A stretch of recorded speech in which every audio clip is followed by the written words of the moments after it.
with junior wrestler Danny Conley. First of all, congratulations Thank on you. a tremendous season of wrestling. In the 30-year program of wrestling here at Chaminade, you're the first state semifinalist, you're the first state champion, and the first ever state school champion. Talk about the year that you had, and then we'll kind of wind things back a little bit to take us through last weekend. Yeah, I mean, it was a crazy year. It's been a long year, like lots of grind, like working at it since probably sixth grade, I guess you could say, is when I really started working at it. And Coach Shu, I've been working with Coach Shu ever since the beginning of my sophomore year. And it's been a long, hard road, but, obviously it paid off in the end. So it was really cool getting that title last weekend. Talk about the wrestling here, and you've been doing it since sixth grade.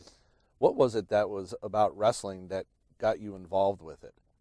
It's just one-on-one, it's just it's not like other sports where there's a bunch of other team people you can hide behind on your team. And wrestling, just you and the other guy, and the work ethic that's associated with it, I was just really drawn to it.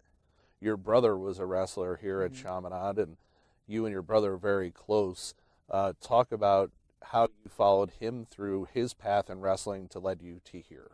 Yeah, buddies are what got me into it, and seeing how he would get up, before school and work out, then go to practice after school, and seeing his work ethic, his drive, and how much he loved the sport, it really kind of, he never achieved what he wanted to do in high school, winning a state championship, and, that's when I really kind of set my goal. I wanted to carry on his legacy and kind of win the state championship for him.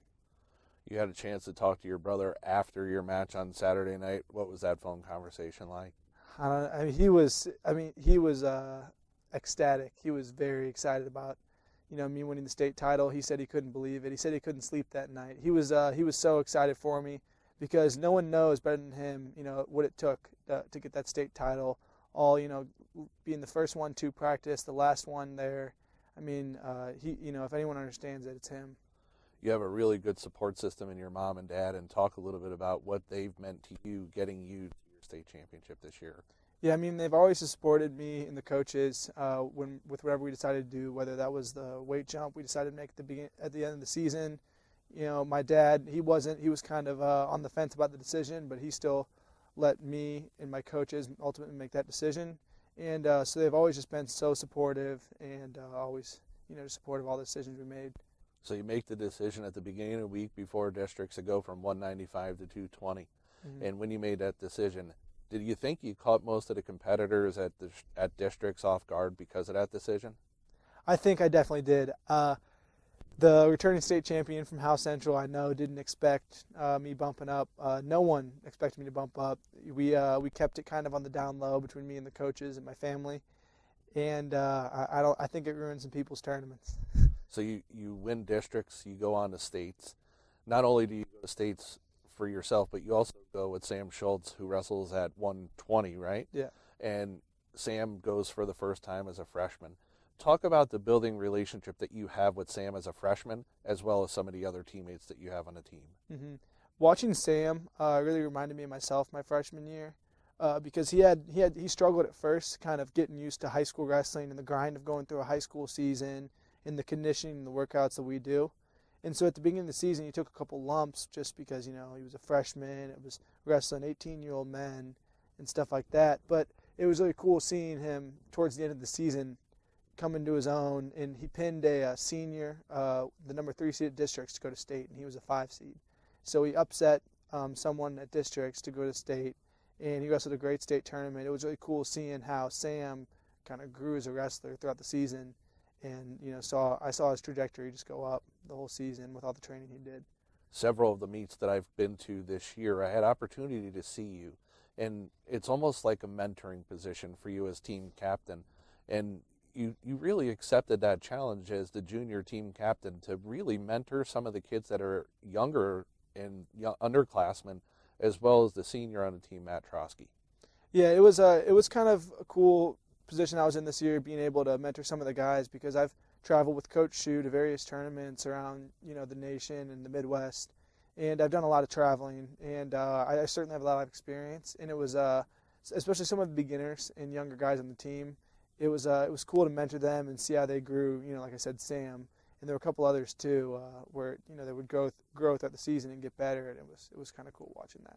one of the coolest things that I saw from the weekend outside of your state championship was a picture that I saw on social media of you and Sam sitting in the stands together watching some of the other matches. And talk about what the relationship is like now that you've won a state championship with Sam, who really wants to go to that next level.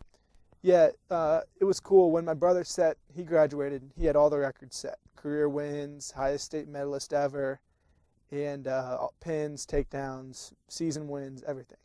And he said, Danny, there's nothing more I'd like to see than you break all my records. And now that I've broken all those, I told Sam I'm the one, I want to see him break all of mine. I think Sam can be a 3-time state champion if he works at it. And so just I would really like to be able to, I wouldn't want nothing more than to see Sam break my records at Chaminade. Let's talk about the championship weekend now. You wrestle on Thursday for the first time. You pick up a win. You wrestle again on Friday. Talk about the first 2 days of matches and how difficult is it of a mindset to stay focused, because you do really have a long period of time in which you're not wrestling. Mm-hmm. You're not competing. Yeah, the state tournament, a lot of it's mental. You have to go into every match expecting to grind, expecting to fight. Every kid that is there to fight, especially the seniors. This might be their last time wrestling ever. And like you talked about with the length of the tournament, you have to mentally detach yourself in between matches. So for me, I couldn't watch wrestling besides Sam in between my matches. I would just go to the locker room, listen to music, kind of mentally check out. Because like you said, it's a lot of wrestling. It's a long tournament. You have to kind of choose when to be intense. Talk about your first couple of matches and how you were able to get through those, and the anticipation for you personally leading into what could be a championship final on Saturday. You can't look past anybody at the state tournament. You can't, for me coming in maybe as the number one guy, or the number two guy, depending on where you looked, you can't mentally put yourself in that final already, that anticipated final between me and Burke. You have to, take every opponent seriously, and that's what I was able to do, especially in the first round in the quarters. Kind of get the job done, win handily, and get out of there. Talk about everything leading into that Saturday night match, which was almost 9 o'clock our time. Yeah, Saturday I woke up, and there was just something about that day that was special. I mean, it was just a crazy day. I remember waking up, I weighed in, then we went to go get breakfast, we went back to the hotel, and then I took a nap at 10 to 12, and I'm glad I was able to sleep, because then that was when I turned it on. It was kind of when I woke up. That's when I started thinking about the match a little bit. We got all our stuff. We went to the Mizzou wrestling room. I got a workout in with Coach Chico, one of our coaches on staff here. And so I rolled around with him, just got real loose, stretching, and especially it kind of sunk in when we headed over to the arena. And I walked out on that floor and saw all the people during the warm-ups. That's kind of when I started thinking, I'm about to wrestle in the state finals. You're going into wrestling in the state finals, and you knew it was going to be a tough, close match. Talk about how you were during the course of that match and how you were able to stay laser focused throughout that entire match, especially going up an opponent who's wrestled in states before and is also in at that weight class before, and what you expected or didn't expect. I knew the match was going to be a grind. He's a tough opponent. He's very hard to score on. He keeps a very good position, and he's a very big kid. But for me, it was just about mentally being ready the whole time, just fighting the whole time, pushing the pace. I was able to push the pace that match and get a stall warning on him. And I just went in there and wanted to fight, wanted to keep my nose to the grindstone and keep wrestling. What's the mentality as you go into overtime scoreless, and what are you thinking there? Because you don't want to make that first mistake, because the mistake's going to be costly. And what was your thought there? As far as the sudden victory period goes, I was pushing the pace, hoping to get that stall call. It never came for me. It would have been a match. I don't think the ref wanted to decide the match, and by hitting him with the stalling in overtime, I was looking for my shots, but I would hit my shot and he would get out of bounds, and it was a frustrating sudden victory period. But I knew I would have to grind it out in the tiebreakers. At the end of the overtime period, there was some controversy because of a move that the official thought or deemed that it happened within time period, but actually Coach Schumacher was able to say, go over to the table and reason with the judges about, hey, this didn't happen in regulation. What was going through your mind at that point? I knew that it didn't happen in regulation from just hearing the the timekeeper yell at the ref, and the ref threw the 2 up afterwards. So I was very happy that Coach Schumacher went over, and then the head official actually came over regardless and waved off the call. So yeah, it was at first I was worried until I saw the head official come over, and then I knew I had it. Talk about the feeling and the emotion that you had after the referee raised your arm in victory. It was crazy. What I had done for my school and my family, and just all the people that supported me. It was a really crazy journey, and like to get my hand raised on the floor of Mizzou Arena for a state title, that was probably the best experience I've ever had. So much work, so much early mornings, late nights. It definitely was a crazy feeling. What was it like when Coach Schumacher put your first place medal around your neck before you walked up to the podium? Another kind of surreal moment. It hadn't really sunk in yet, and standing on top of the medal stand, getting my bracket board, and having Coach Schumacher put the medal around my neck was a crazy moment. And I just thought to myself, I'm making history right now, and it was so cool to do it. You mentioned earlier on that you have a very good relationship, a very close relationship with the coaching staff, and talk a little bit about the coaching staff and what it was this year that for you just really took things in the right direction for you.